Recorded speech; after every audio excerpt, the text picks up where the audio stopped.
প্রত্যেকটা বছরই আমার বরের একটু পাত্তা পাওয়ার জন্যে আমাকে ওয়েট করতে হয়। আমার বিয়ে প্রায় ৩টে বছর হতে চললো, আর ৩টে লক্ষ্মী পুজো আমি কাটালাম আমার বরের সঙ্গে।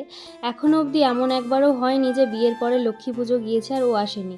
প্রয়োজন হলেও দুর্গা পুজোতে আসে না, কিন্তু লক্ষ্মী পুজোতে আসে। কিন্তু ঠাকুরের কৃপায় আমি লক্ষ্মী পুজো, দুর্গা পুজো দুইটাতেই ওকে পাই। কিন্তু কালী পুজোতে এই বছর আর হয়তো থাকতে পারবে না, কারণ এই বছরের ছুটিটা খুবই সীমিত। কি আর করা যাবে, জীবনে তো সবটাই মানিয়ে নিতে হবে। তোমার ভাই কোথায় গেল নিচে? ছিল ওই ভাই টেকনোলজি করতে গেছে। অনেকক্ষণ দাঁড়িয়ে ছিল, অনেকক্ষণ দাঁড়িয়ে ছিল, খেয়েছে, তারপর আমার সঙ্গে দাঁড়িয়ে গল্প করছে, তারপরে ঘরে গেছে। এই তাকাও, তাকাও না। অনেকক্ষণ হয়ে গিয়েছিল, আমরা ঘরে গিয়েছিলাম, ভিডিওস বানিয়েছি, ফটোশ্যুট করেছি, আর তারপরে এখন চলে আসলাম লক্ষ্মী মণ্ডপে। দেখো আমরা দুইজন মিলে এখন দাঁড়িয়ে আছি, কেমন লাগছে বলো তো। আর আমি তো সবসময় শুধু শাড়িটাই ঠিক করছি, কারণ একটা কোমর বন্ধন থাকলে ভালো লাগতো।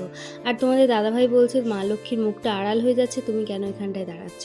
তো চলো এবার আমরা যাচ্ছি হচ্ছে নারায়ণকে আনতে, আমাদের আর কি জেঠুর বাড়িতে রয়েছে, তো সেটাই নিয়ে আসছি। আর ইনি হচ্ছেন সেজু জেঠু। ইনি যেমন শিক্ষিত তেমন এনার কথাবার্তাগুলোও খুব ভালো লাগে, আর এনার জ্ঞান অনেক প্রত্যেকটা জিনিসে। তো যাই হোক, এখন আমরা চলে এসেছি নারায়ণ নিতে। আর তোমাদের দাদাভাই আগে আগে চলে যাচ্ছে। ওকে বলেছিলাম ভিডিও শ্যুট করে দিতে, কিন্তু তারপর বললাম যে না, তুমি আগে চলো, রাস্তা চিনিয়ে নিয়ে চলো আমাকে। তো যাই হোক, এখন নারায়ণ নিয়ে চলে এসেছি আমাদের ঘরে। দেখো সবাই মিলে কিন্তু পুজোর জোগাড় যন্ত্র করে দিয়েছে, আর ঠাকুর মশাইও এবার পুজোয় বসবেন। কিন্তু তার আগে আবার যাওয়া হবে ঘট ডোবাতে।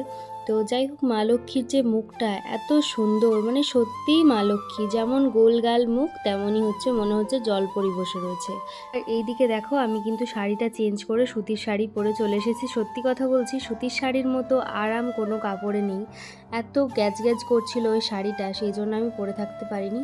আর তোমাদেরকে তো আগেই বলেছি, ওই শাড়িটা হচ্ছে আমার শাশুড়িমা দিয়েছিলেন।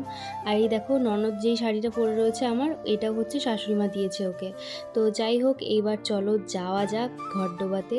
আর আমি কিন্তু যাইনি, আমি এখানটাতেই দাঁড়িয়েছিলাম, কারণ অন্ধকার একেই, আর তোমাদের দাদাভাইও যায়নি, তো সেই জন্য আমি যাইনি। আর সকাল থেকে যে খেয়ে নেই, কিন্তু বিশ্বাস করো একবারও খিদে পাইনি। অন্যদিন খিদে পাই, কিন্তু ঠাকুরের যে কি লীলা, একবারও খিদে পাইনি। তো এনারা সবাই ঘর ডুবিয়ে নিয়ে চলে এসেছেন, তো এবার পুজোয় বসা হবে। জেঠু বসে পড়েছেন পুজোয়। দেবী মহালক্ষ্মী নমস্তুতে।